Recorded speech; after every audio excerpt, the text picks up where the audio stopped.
embarquer plus de monde et puis parfois aussi lâcher un peu de lest.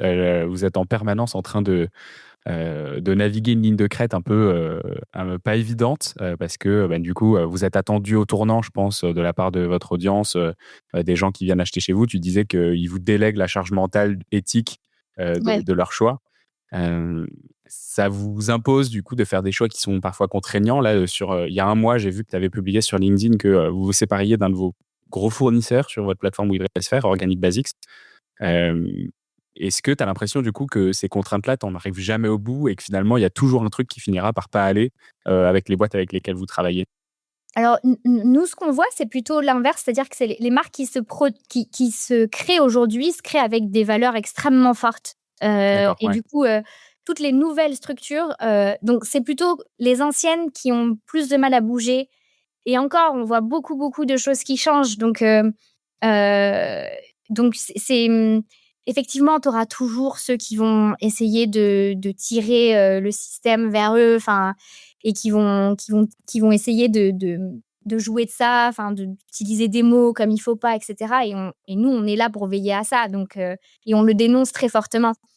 Là, Organic Basics, c'était d'autres, raisons éthiques, mais en fait, nous, c'est des choses sur lesquelles on est passé à travers parce que, notre charte aujourd'hui, c'est une charte de vérification des lieux de production et enfin des conditions des lieux de production et pas des lieux de production en eux-mêmes et là, il y a eu une problématique sur les lieux de production puisque Organic Basics a été racheté par, un fonds d'investissement israélien et occupé, qui utilisait des territoires occupés.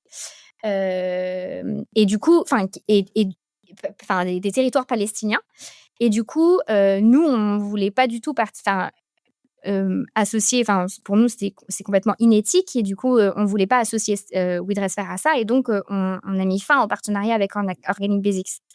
Hem et derrière, on fait évoluer notre charte en disant: «OK, ben, on peut pas que vérifier, les conditions de fabrication, il faut aussi qu'on vérifie où est-ce que son produit est est-ce que, les entreprises, respectent les lois et les lois qui sont écrites et enfin voilà Mmh. et donc on élargit aussi et notre rôle, c'est ça. Donc non, on n'a pas l'impression, que, tout le monde essaye de détourner tout, machin et cetera. Par contre, on a l'impression que oui, il faut être vigilant et de toute façon, je crois qu'il faut rester vigilant énormément encore aujourd'hui sur le greenwashing, ça existe, sur le social washing, ça existe et ça continuera à exister. Mais il y a une bonne volonté ambiante, d'essayer de faire mieux. Après, que ce soit des raisons, marché, c'est là où, tu vois, il y a un peu des distinctions, mais il y en a, on sait que c'est pour des raisons marché et d'autres, c'est pour des réelles raisons, Ouais.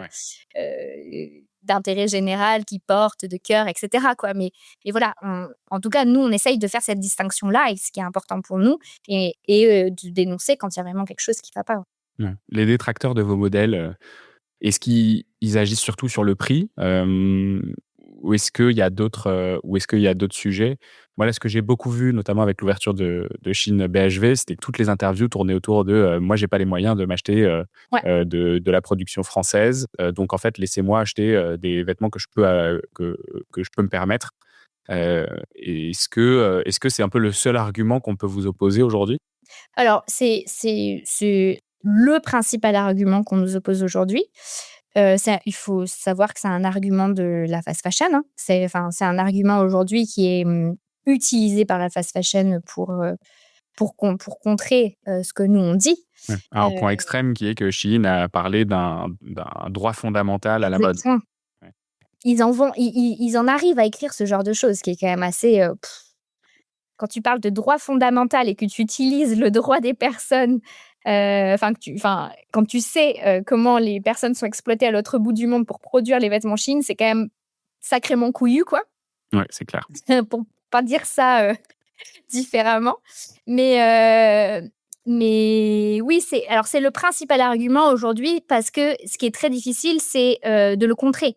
Parce que, bah, faut tirer un peu le fil, faut comprendre comment ça marche, la mécanique. Aujourd'hui, nous, ce qu'on dit beaucoup, c'est que Non, la fast fashion aujourd'hui, elle permet pas de faire des économies et au contraire, elle fait dépenser plus d'argent, notamment parce qu'elle crée des addictions, pour les personnes qui sont défavorisées, qui ont souvent moins accès à de l'éducation, qui du coup achètent aussi, beaucoup plus et donc en achetant beaucoup plus, s'appauvrissent beaucoup plus et on le voit très bien. Il y a une interview d'une personne qui dit: «Moi j'achète, 400 € de fringues, Shein par mois». Mmh. Et derrière, elle dit: «Mais moi, je suis pas capable de me payer de la mode française». Bah, 400 € par mois, tu as largement de quoi t'acheter. J'ai un jean chez nous, ça coûte, 120, donc 400 € par mois, si, tu as sacrément les moyens de faire une belle garde-robe, de vêtements responsables. Mais par contre, c'est la quantité et moi, j'avais vraiment vu ça quand, Shein avait installé un pop-up à Lyon. J'étais allée discuter avec les personnes, qui étaient dans la queue et en fait, ce qu'ils veulent, c'est pas forcément c'est pas forcément, la qualité, en fait, ils veulent de la quantité et effectivement, quand on veut de la quantité, ben, 400 €, ça te permet d'acheter peut-être, je sais pas, 40 vêtements à 10 € et ben, oui, c'est sûr que sur de la mode, Mmh. française responsable, tu pourras pas t'acheter 40 vêtements à 10 € quoi.